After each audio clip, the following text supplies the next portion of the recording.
especially in parts of Sindh and Balochistan. Our young and able Foreign Minister belongs to the province of Sindh, where the flood water still needs to be drained to reclaim the agricultural land, to grow food, to build homes, reconstruct infrastructure, and rehabilitate institutions and services. Excellencies, you will appreciate that we need to give 33 million people who are deeply affected by the floods their future back. Their families must stand on their feet, and they must come back in life and earn their livelihood. Today's convening is an attempt to give my people another chance at getting back on their feet. Last October, in collaboration with our development partners, we prepared a post-disaster needs assessment, PDNA, that calculated the total destruction and economic losses from the floods to exceed $30 billion, which is 8% of Pakistan's GDP, pushing 9 million people into abject poverty. Excellencies, the Pakistani nation, as well as the state, has responded courageously to this catastrophe. Those who had little came forward to help those who had lost everything. Millions volunteered to feed, clothe and shelter their unfortunate brothers and sisters. 20,000 troops, hundreds of helicopters, aircrafts and motorboats were mobilized for round-the-clock rescue operations. And in that, I count those wonderful contributions from our friendly countries in the Middle East, in Europe, Far East, and from other parts of the world. They saved thousands of lives and quickly restored disrupted communications. All resilience funds were repurposed to provide cash grants of over $400 million to more than 2.7 million households. Despite our acute financial constraints, we mobilized around $575 million for the emergency, including the UN flash appeal. Excellencies, the one lesson we have learned is that nothing can go back to business as usual. Tough choices will continue to be made, and I am painfully aware that a taxonomy of harder and harsher reforms will make lives on the Pakistani streets and villages harsher than ever before. But the scale of the resource gap for funding crisis recovery is so wide that it has redefined how we think about resilience. Frankly, it has changed life forever. Building on the post-disaster needs assessment, my government has prepared a comprehensive framework plan for recovery, rehabilitation, and reconstruction with resilience. Its broad contours are set out in the 4RF document that will be presented to you in the next session of the conference. The first part of the 4RF plan reflects the priorities for recovery and reconstruction, bearing in mind the minimum funding requirement of $16.3 billion, half of which is proposed to be met from domestic resources and the other half from our own development partners and friends.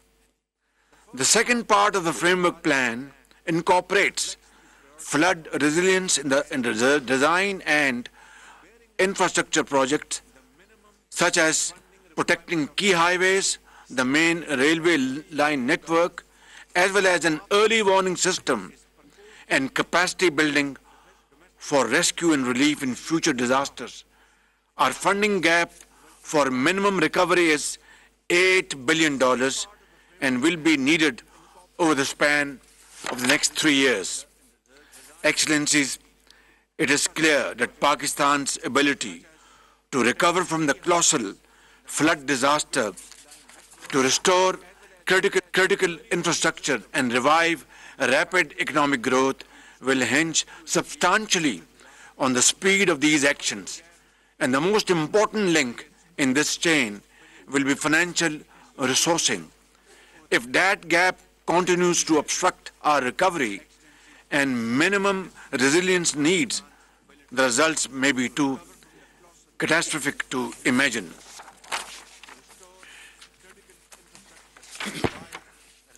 This conference is not just about helping to rebuild the lives and livelihoods of the people affected by global crisis. In fact, it is about the solidarity and vision needed to ensure the world's transition to a sustainable future, not just on paper or PowerPoint, but on the ground, in schools, in the fields, in businesses, in industry and homes.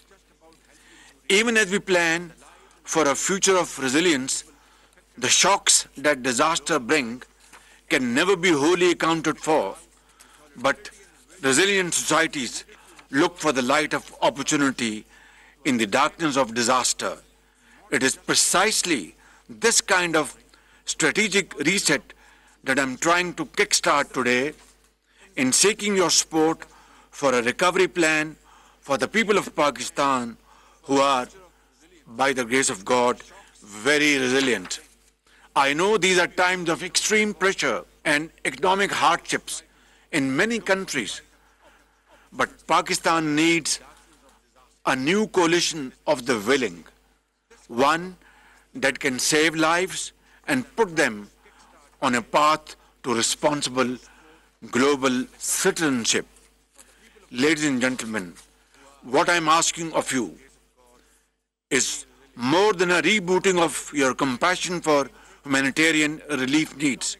Today, I am asking for your support for those who have lost their life savings, their homes and livelihoods, those who are sitting under blue sky, facing the harshest of winters and looking forward to your help and support from mankind. I am asking for a sustained international support plan to meet this daunting challenge. I am asking for a new lifeline for people who need to power our economy and re-enter the 21st century with a future that is protected for such extreme risks to human security.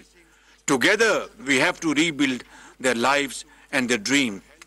Your solidarity and long-term support to the people of Pakistan at this very critical juncture will make the difference between staying unprepared or facing the future with renewed hope and aspirations. In the end, I thank you once again for your support in this conference today. Your unity of thought and action will always be remembered by the people of Pakistan. Thank you very much.